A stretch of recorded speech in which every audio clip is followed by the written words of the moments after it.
UK Member of Parliament, Lord Peter Hain. Thanks very much indeed for joining us. It's a pleasure. Welcome. Thank you. In fact, I should say welcome home, isn't it? Because Yes. South Africa really is very much a part of you. Yes, my first 16 years were spent here. My parents were anti-apartheid activists in Pretoria. They were jailed, issued with banning orders, and then forced into exile when they wouldn't let my dad work anymore as an architect. Oh my goodness. So now you've been a career politician, so you understand the politics of what's happening, particularly at this time in the UK. So let's start with Theresa May before we get to Boris Johnson. Why do you think she lost her job in the end? Because she failed to satisfy her hardliners in her party, and there are lots of them, that she could deliver a hard Brexit. Now, by a hard Brexit, the sort of Brexit they wanted, which is to break out of the European Union with no deal. And just imagine what that would mean. If you're not fanatical and dogmatic, what does that mean? Half our trade is with the rest of Europe. Half. So millions of jobs, a lot of wealth and prosperity depends on that trade. It's simple. If you just leave the European Union, tariffs will be imposed immediately, obstacles. At the moment, it's like travelling from Britain or different countries in the European Union. It's like travelling between Gauteng and Limpopo, or Eastern and Western Cape. It's completely free. You don't have any checks on what you're carrying or anything like that. And if we just leave without a deal, and Theresa May refused to do that, to her credit, she wanted a safe withdrawal, then you're going to have catastrophic consequences. And Boris Johnson's saying, well, he's prepared to contemplate that. And that perhaps is why he managed to convince 66% of the Conservative voters. They've had time to think about it. Some people had buyer's remorse after the referendum.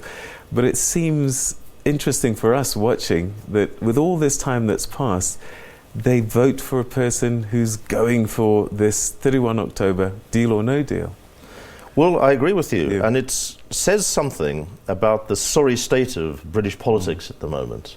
That Boris Johnson, who had been seen as no way he could become Prime Minister, even a couple of years ago, now is about to take the keys at number 10 and become the leader of the 5th largest economy in the world and a very influential country on the United Nations Permanent Security Council and things like that. So, and what he's done, he's got elected by playing to the gallery, by telling the Conservative Party members who are very extreme on Brexit, very extreme, what they want to hear, that he's going to do it. But he doesn't have a plan. He hasn't spelt out how he can do it safely, how he can persuade the European Union to ditch an agreement that they spent years negotiating with Theresa May's government. So are we saying that he's basically betting on a no deal? Otherwise he wouldn't have said it, really. Well, you know, I don't know what's in his mind, but he's either going to become Britain's Trump, Britain's Donald Trump, and of course the two are very friendly, and Trump has congratulated him and supported him before he got elected by the Conservative Party, in which case I think we're in for a roller coaster ride of really all sorts of crises breaking out all over the place. Or he suddenly step across that doorway and realise, as British Prime Minister, there's a lot of difficult choices to make and responsibility to be taken. But I don't know if he has it in him to do what some leaders have to do and tell people things they don't want to hear. So what are the major sticking points about this Brexit? Ireland is part of this equation. Tell us, what are the major sticking points that need to be fixed for safe landing? The problem starts, and Boris Johnson is making it worse by saying it can be easy. The problem starts by the fact that Brexiteers, the leaders of the Leave campaign in the referendum 3 years ago, never had a plan and still don't have a plan. They tried to have their cake and eat it. They've told people we can keep all the benefits of being in the club, but we don't have to obey the rules anymore. Now, you know and I know, our local football club, rugby club, gym club, whatever it is, you get the benefits of being in the club, but you have to obey the rules. And we've had the benefits for 40 years of that open access of trade, no customs barriers, the same regulations. So it's not like a car coming from, say, America has to be checked at the border to make sure it conforms, let's say, to safety standards, European safety standards. A car coming from Britain to France doesn't have to be checked, because it's built according to those safety standards. So they want to keep that, but they want to break free of Brussels regulations. Well, Brussels regulations, say on health and safety standards, are made in Brussels by collective agreement of all the 28 countries. And what the Brexit people like Boris Johnson is saying, we don't want them making the rules, even though Britain, and I've been a Europe minister, is a big part of making those rules. We just want to break free. But they have told people that they can keep all the advantages, but they won't have to have any of the consequences, and that just doesn't add up. We know in life that you know that in your family, in any organisation we're part of. They've been told a big lie, and Boris Johnson's been right at the heart of that. And Theresa May couldn't deliver because it seems almost impossible to have your cake and eat it too. Yes. So what can Boris Johnson do? I mean, is there a trick that he can take out of his hat? Is there something magical that he might be able to do? Well, Theresa May's deal, which was approved as an international agreement, an international treaty between Britain and the rest of the European Union, so it has been approved, that still stays on the table. Now, what Boris Johnson has to do is either get some warm words around it to say, well, maybe we could look at this different option in the future, but he won't get anything fundamentally different. So then he's faced with a choice. Either he betrays his own hardliners who've just elected him, and they're the majority of the Conservative members, he betrays them, or he has to make compromises, which make compromises, or he just crashes out with no deal. With no deal, what that means is we don't have a trading relationship with Europe anymore. What that means is the tariffs go up, for America trading into Europe, the tariffs go up. There are barriers, all sorts of things are checked to make sure they conform with the regulations. Livestock movements, the standards of food, a lot of food and fish is exported to the European Union.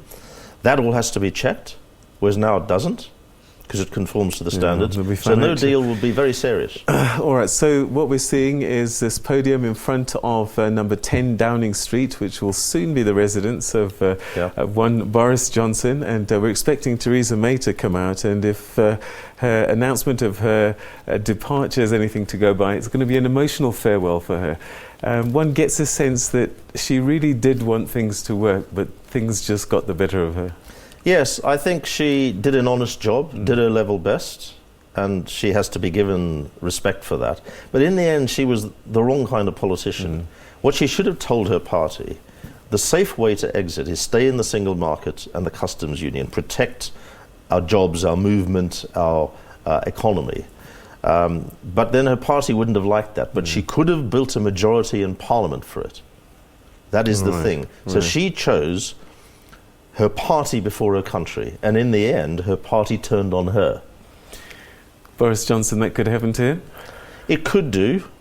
There's not an appetite for suddenly motions of no confidence, but that could happen. People are talking about that already, because Parliament has repeatedly voted against no deal, against crashing out, in the way that I described, with all the catastrophic consequences. So he has to face Parliament down. Now, he's said that he might even be prepared to suspend Parliament, which would be a constitutional outrage to get away with it. But then I think he could be deposed by motion of no confidence. Then maybe we could have a general election. But the 66% of the people in the party that voted for him knew what he promised. Yes. So he might gamble and say, I think I've got the backing of the public, and therefore I will go for it. But the majority of the public do not back no deal. The opinion polls are very clear about it, and they wouldn't. You see, his own party is now populated by fanatics on Brexit. And there's some Brexit leaders of the referendum campaign, like Nigel Farage, very right-wing. There's a lot of racism around in this as well, being stirred up by this whole thing. And they are, I think, they are in a situation now, under Boris Johnson, where they have to deliver, or they will be gone too. But to deliver, they have to defy Parliament. Because the majority of Parliament and the majority of the country want a sensible Brexit, or want another, as I do, another referendum to say, hang on, guys, you know, when you were told you were told big lies about leaving, you were told it would be straightforward, we take back control. Actually, it's not like that at all. And we now want to say to you, do you really want to do this? Have a second chance to assess it. This looks like Theresa May's staff coming out. Let's see what's happening. I mean, it does look like this is her staff, and I suppose there'll be That's a few... her chief of staff, that guy with the striped shirt there walking Will there past. be a few tears shed this time? I would imagine. Yeah, people, you know, everybody's a human being, even prime ministers that you don't agree with. And in there, I've been in that... in number 10 a lot for cabinet meetings and so on. So there's a hallway the other side of the door, and then you walk through, and the cabinet room is right at the end. Right. And it's a big sort of oval table, long table. Well, Here she comes. She's coming with her husband. coming out with her husband. Let's listen in to this final speech.